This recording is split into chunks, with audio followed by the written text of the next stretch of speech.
అందరికీ నమస్కారం. నోబెల్ కళాశాల పట్ల ప్రేమ, అభిమానం కలిగిన వాళ్ళందరికీ కూడా ఒక పజిల్ ఇస్తున్నాను నేను. నా దగ్గర ఉన్నటువంటి డాక్యుమెంటల్ ఎవిడెన్స్ని బట్టి రెవరెండ్ టర్లింగ్టన్ నోబెల్ గారు 1865 సంవత్సరంలో చనిపోయిన తర్వాత రెవరెండ్ జాన్ షార్ప్ గారు నోబెల్ కళాశాలకు రెండో ప్రిన్సిపల్గా ఛార్జ్ తీసుకోవడం జరిగింది. ఆయన 1867 సంవత్సరం మే నెల 8వ తారీఖున ప్రస్తుతం నోబెల్ కళాశాల ఉన్నటువంటి కాంపౌండ్ని, అది 15 ఎకరాల 36 సెంట్ల వైశాల్యం కలిగినటువంటి ఆ కాంపౌండ్ని మాదిరెడ్డి కోటిలింగం నాయుడు అనేటువంటి ఆయన దగ్గర కొనడం జరిగింది. అది పిల్లారిశెట్టి పార్థసారథి నాయుడు అనే ఆయన దగ్గర తాకట్టు పెట్టి ఉండటం వలన దాని తాకట్టు కూడా వదిలించి జాన్ షార్ప్ ప్రిన్సిపాల్ గారికి దాన్ని హ్యాండ్ ఓవర్ చేయడం జరిగింది.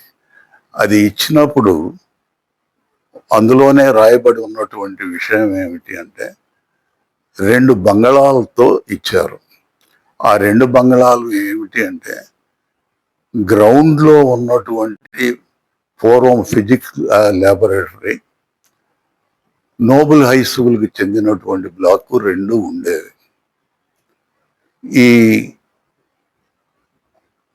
ఆ తరువాత నోబెల్ గారి జ్ఞాపకార్థం ఇప్పుడు ప్రజెంట్గా ఉన్నటువంటి హాల్ని కన్స్ట్రక్ట్ చేయడం జరిగింది. ప్రిన్సిపాల్ గారు కూర్చునేటువంటి ఛాంబర్ ఉన్నటువంటి బ్లాక్ వచ్చేసి 1900 చిల్లర, కరెక్ట్గా ఇయర్ గుర్తులేదు, కానీ అక్కడ ఆ బ్లాక్లో ఆ డేటు అవన్నీ కూడా రాయబడినటువంటి ట్యాబ్లెట్ అక్కడ ఉంది.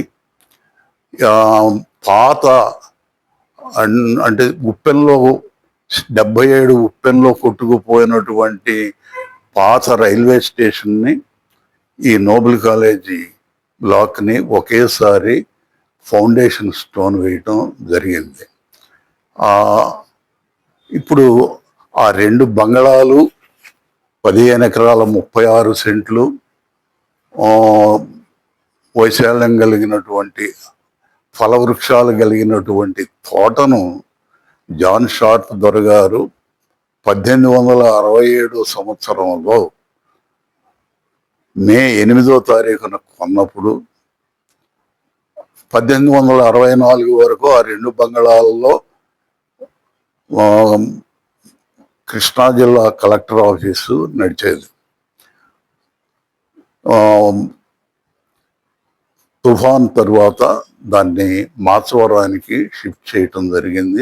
ఆ పిమ్మట చిలకలపూడికి షిఫ్ట్ చేశారు. మరి అప్పటి వరకు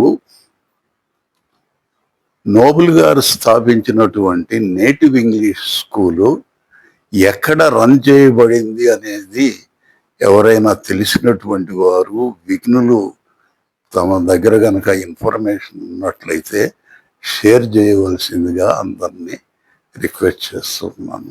థ్యాంక్ యూ.